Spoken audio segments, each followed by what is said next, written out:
aleluya, el Señor resucitó.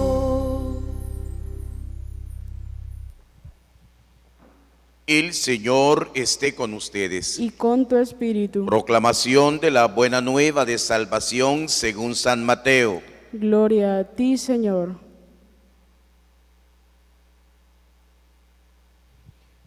En aquel tiempo dijo el Señor: el reino de los cielos es como un tesoro escondido en un campo.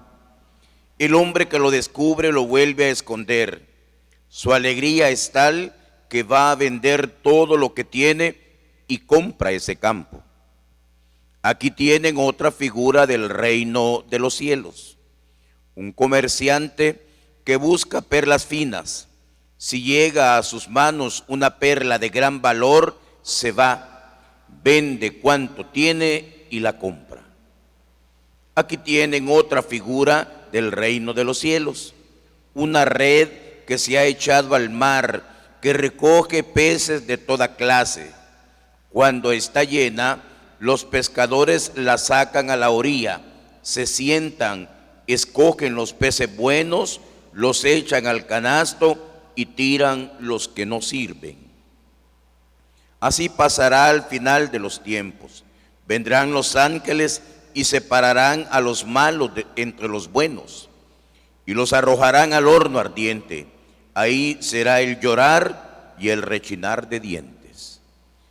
Preguntó Jesús: ¿han entendido ustedes todas estas cosas? Ellos le respondieron: sí.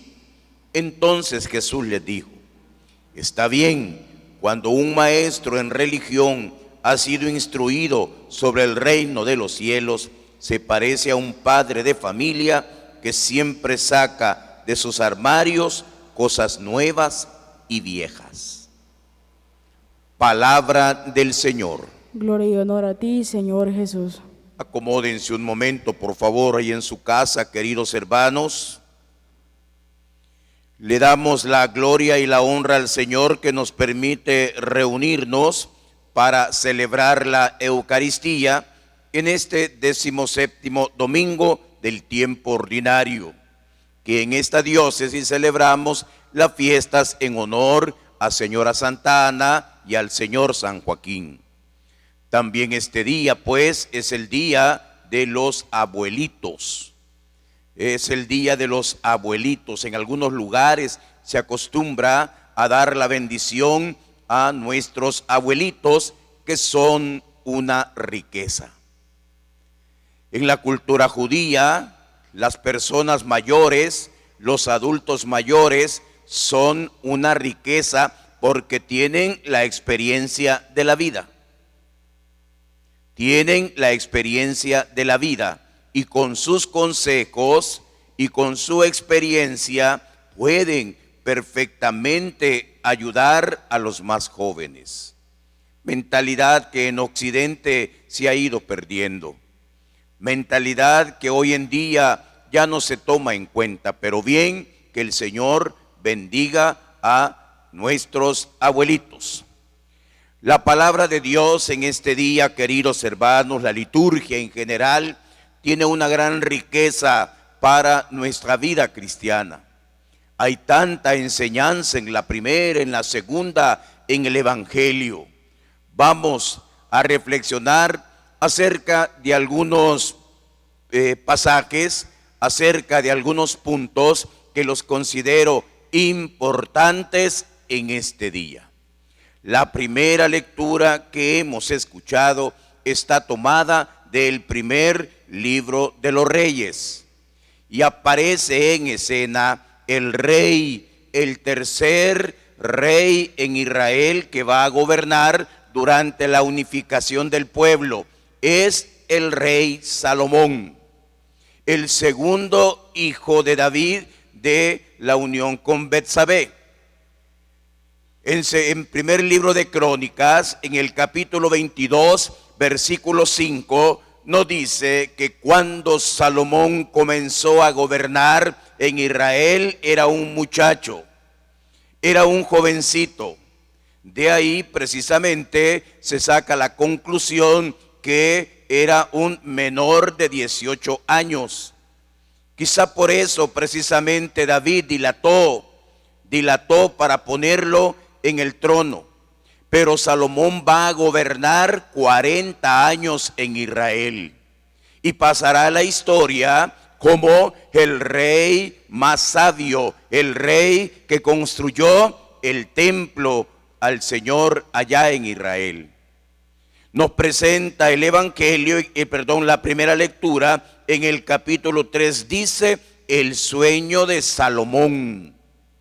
El sueño de Salomón, la petición de Salomón, el anhelo de Salomón, el rey más sabio en Israel. La palabra de Dios nos dice que en Gabaón Yahvé se le apareció en sueños durante la noche y le dijo: pídeme lo que quieras y te lo daré. Queridos hermanos, en la oración Dios le va a hablar a Salomón: pídeme lo que quieras, pídeme lo que quieras, yo te lo voy a dar.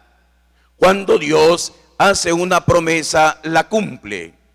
Cuando Dios promete algo, lo hace. Y la promesa que le hará a Salomón, de hecho, se va a cumplir. ¿Por qué? Porque Dios le va a conceder lo que Salomón pidió. ¿Y qué es lo que Salomón pidió? Versículo 9 nos dice: concede pues a tu servidor que sepa juzgar a tu pueblo y pueda distinguir entre el bien y entre el mal. ¿Quién podría en realidad gobernar bien a un pueblo tan importante? Queridos hermanos, Salomón no pidió riqueza, Salomón no pidió para sí, Salomón no pidió cosas materiales, Salomón no pidió una larga vida, Salomón pidió la sabiduría. Salomón pidió la sabiduría. Claro que en Israel estamos en una teocracia donde el rey gobierna en nombre de Dios.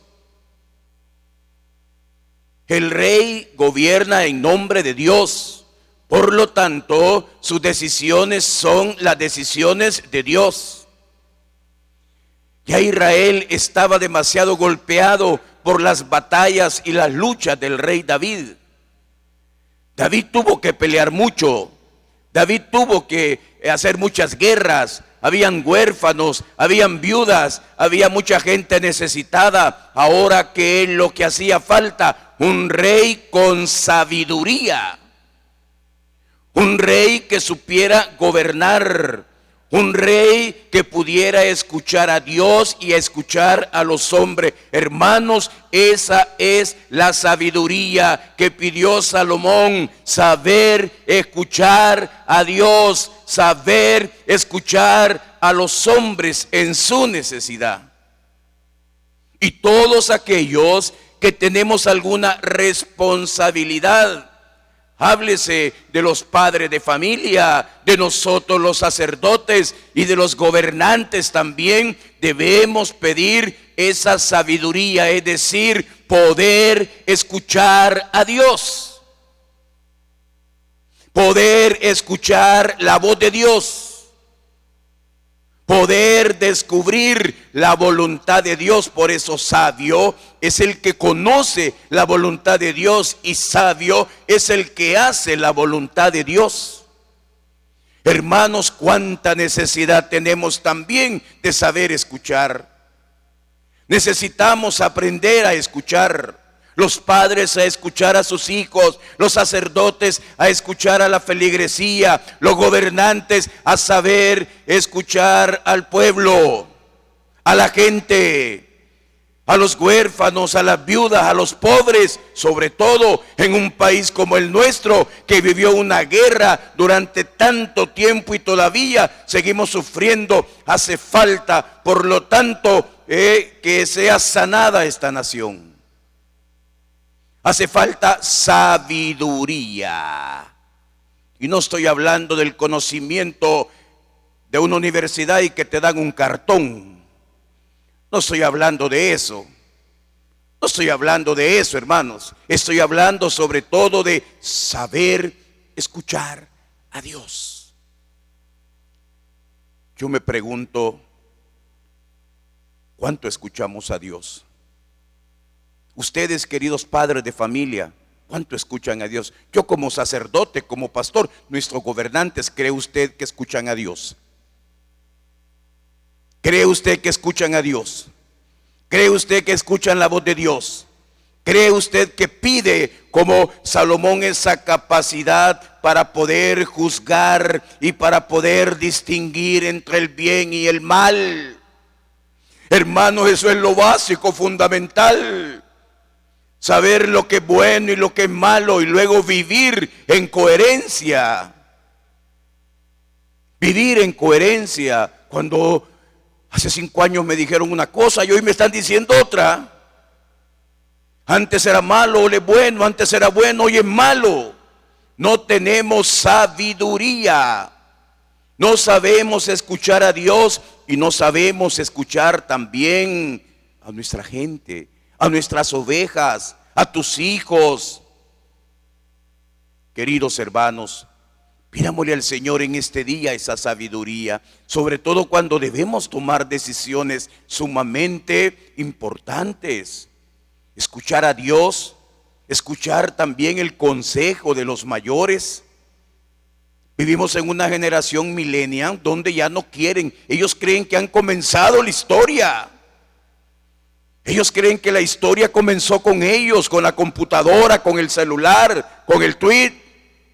Queridos hermanos, no, la historia la comenzaron otros y de ellos tenemos mucho que aprender. La clave de la sabiduría también es saber escuchar la experiencia de los mayores, la experiencia de los padres, la experiencia de los abuelos.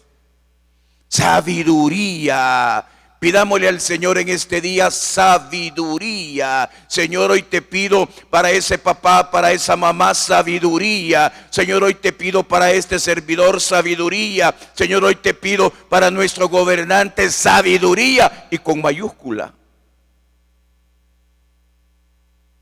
Con mayúscula. No solo escuchar sus propios intereses, no solo escuchar sus ambiciones, sus anhelos de grandeza, su egolatría, no solo escuchar, hermanos, corrientes de pensamiento materialistas y ateas, no solamente escuchar a aquellos que adulan, que endulzan el oído, no, porque a veces Dios nos pide cosas difíciles, pero no imposibles. Queridos hermanos, esa es la sabiduría que hoy necesitamos para nuestra familia, para nuestro país y para nuestra iglesia.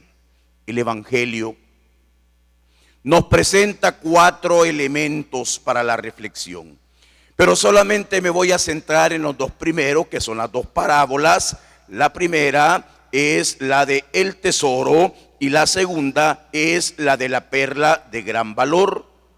El Señor hoy cierra el capítulo 13 de San Mateo, que es el capítulo de las parábolas por excelencia. Ahí el Señor comienza a comparar el reino de Dios, que tiene diferentes significados. ¿Qué es el reino de Dios? ¿Qué es el reino de Dios? Hoy lo vamos a comprender como un modo de obrar y de actuar y de ser, en el cual Dios es bendecido, alabado y glorificado. Obedecido, alabado y bendecido. Obedecido, alabado y bendecido. Un modo de obrar, un modo de actuar donde Dios ocupa el centro de tu vida. Es un poder dinámico que actúa en la gente y la transforma. Ese es el reino de los cielos, del cual nos habla el Evangelio en este día. Nos pone la comparación del tesoro. Hermanos, cuántas veces en las relaciones, sobre todo en esas relaciones más profundas entre los esposos, a veces los padres hacia los hijos dicen: es que este hijo mío es un tesoro, es que esta esposa es un tesoro, es que este esposo es un tesoro. Es decir, que se le guarda una estima el amor que se siente por esa persona y que merece todo el esfuerzo y la entrega. Esa persona que te llena de felicidad es un tesoro. Ese abuelo, esa abuela que te llena de felicidad es un tesoro. Ese cónyuge también por el cual tú te esfuerzas, por el cual te entregas por tus hijos, en el lenguaje humano decimos, es un tesoro. Y la sabiduría de este día nos invita a reflexionar acerca de cuál es nuestro tesoro. ¿Cuál es la perla de la cual nos habla la palabra de Dios? Hermanos, ambas parábolas tienen algo en común.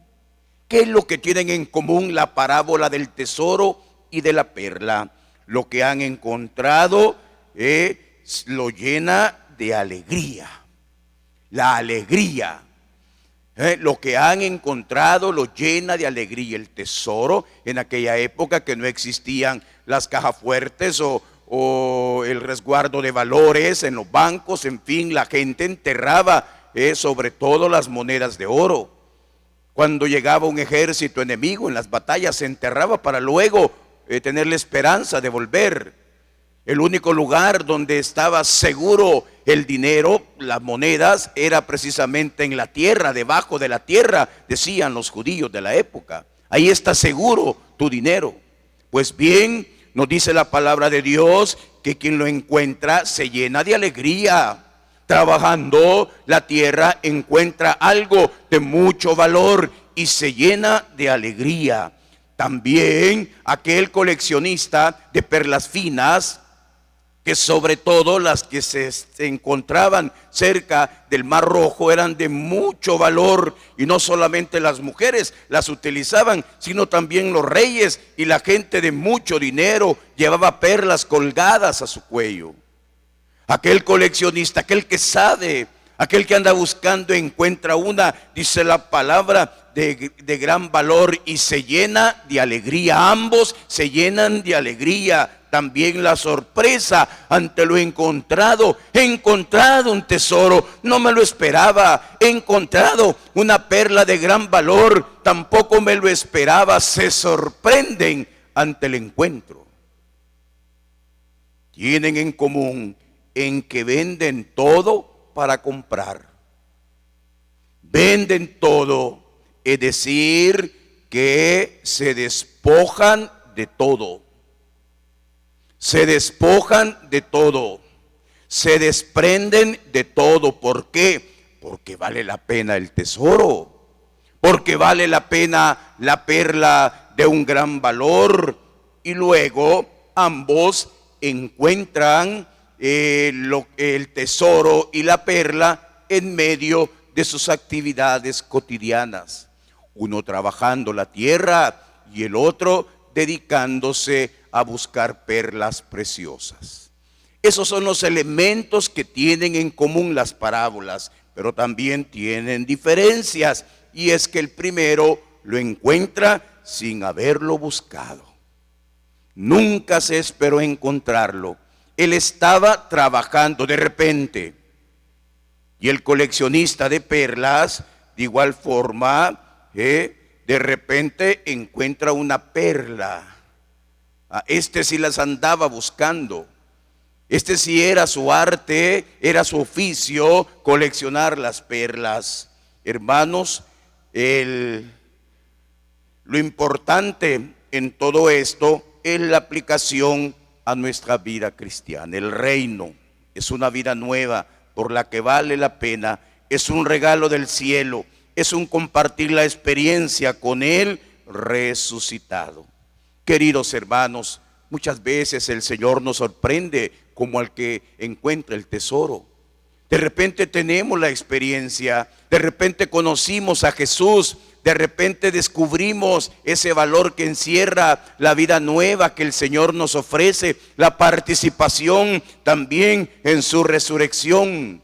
Una vida diferente, una vida llena de valores, una vida llena de gozo, de felicidad que solamente Cristo Jesús nos puede ofrecer. Es el encuentro con algo que vale la pena. Es el encuentro quizá en medio de la necesidad, de la adversidad, del trabajo. Cuando menos lo esperábamos, el Señor llegó a nuestra vida, lo encontramos y Él es nuestro tesoro. Otras veces andamos buscando. Otras veces el estilo de vida que llevamos no nos satisface y vamos aquí y vamos a una filosofía como San Agustín y vamos a un grupo de esto, de lo otro, nos cambiamos de iglesia. Hermano, lo importante es encontrar esa perla que es Cristo Jesús, que es la salvación, que es la vida eterna y que comienza el día de ahora y que comienza el día de hoy. Eso es lo importante, la salvación. Y hay otras perlas, claro que sí. Hay otros valores, claro que sí. Está la familia, está el estudio, está el trabajo, está la diversión. Cuántos otros valores. Pero hay una que es mucho más importante, que es la salvación, que es la vida que Cristo Jesús te ofrece. No hasta que te muras, sino ahora, en este momento. Tú que no has encontrado paz en tu corazón, tú que tienes anhelo de valores, de verdad, que andas buscando la belleza, la hermosura, Cristo Jesús es la perla de un gran valor. Y cuando le encuentras, Él va a cambiar tu vida. Pero la palabra de Dios dice que ambos tuvieron que desprenderse, hermano. A veces nosotros queremos salvación y no renunciamos a nada. A veces queremos una vida nueva, una vida llena de gozo, una vida de bendición, de alabanza, pero no renunciamos a nada. Seguimos en el mismo camino, seguimos con las mismas amistades, seguimos con los mismos vicios. No somos capaces de renunciar nada para hacer nuestra esa salvación que Cristo Jesús ya la pagó en la cruz. Hermanos, no queremos dejar nada. No queremos vender nada, no queremos desprendernos de nada. Así no se puede. La alegría que Cristo Jesús te da, no te la van a dar tus amigotes. La alegría que Cristo Jesús te da, no te lo va a dar nada de este mundo. Solamente Él puede darnos vida y una vida en abundancia. Hermanos, el encuentro con el tesoro produce vida. El encuentro con la perla produce vida, pero una vida nueva. Y ahora nos podríamos nosotros preguntar, ¿cuál es el tesoro? ¿Cuál es la perla? Para ti, ¿qué es lo que más cuenta? ¿Qué es lo que más vale? ¿El dinero? ¿El poder? ¿El placer? ¿La diversión? ¿Cuál es tu tesoro? Porque precisamente donde está nuestro corazón, ahí está nuestro tesoro. Queridos hermanos, donde se va toda nuestra inversión a veces, ¿verdad? Donde está nuestro tiempo libre, ahí está nuestro tesoro. Es de verdad que Jesucristo, hoy el Señor, te hace la invitación a que lo encuentres, a que te encuentres con Él para producir alegría. ¿Hay una vida nueva? Claro que sí. Que este día, hermanos, el Señor nos ayude primero a pedir la sabiduría, como Salomón. Señor, como pastor te pido que me dejes esa sabiduría, que te sepa escuchar, qué es lo que quieres para esta comunidad en medio de esta situación. Hermanos, de verdad yo le he preguntado al Señor, al ver que nuestros templos no se abren, al ver que los bancos están abiertos, los mercados, la playa, todo está abierto, menos la iglesia. ¿Qué es lo que el Señor querrá? Señor, yo le pido sabiduría a Jesús, sabiduría de verdad, para que nos diga qué es lo que tenemos que hacer. Este templo y todos los templos se convertirán en hospitales, porque las enfermedades que van a quedar emocionales, espirituales, psicológicas después de esta pandemia, hermanos, serán muchas. Mucha gente necesita sanación. Mucha gente necesita sanar, no de un coronavirus, sino sanar de sus temores, de sus miedos. Han perdido su trabajo, están pasando momentos difíciles. Ahora toca a nosotros, ahora toca a la iglesia estar en la primera fila. Y nosotros tenemos la mejor protección, que es la protección de Cristo Jesús. Pero tenemos miedo, hermanos. Escuchar a Dios, Señor, ¿qué quieres? Escuchar la experiencia también de los mayores y escuchar la voz de nuestra gente, la voz de la feligresía, la voz de tus hijos, la voz del pueblo. Escuchar, queridos hermanos, escuchar el lamento, el clamor y la necesidad, que el Señor nos dé esa sabiduría y luego la alegría de haber encontrado el tesoro, de haber encontrado la perla. Pasemos a la segunda parte de la Eucaristía. Vamos a renovar nuestra fe en este día dedicado a Señora Santa Ana.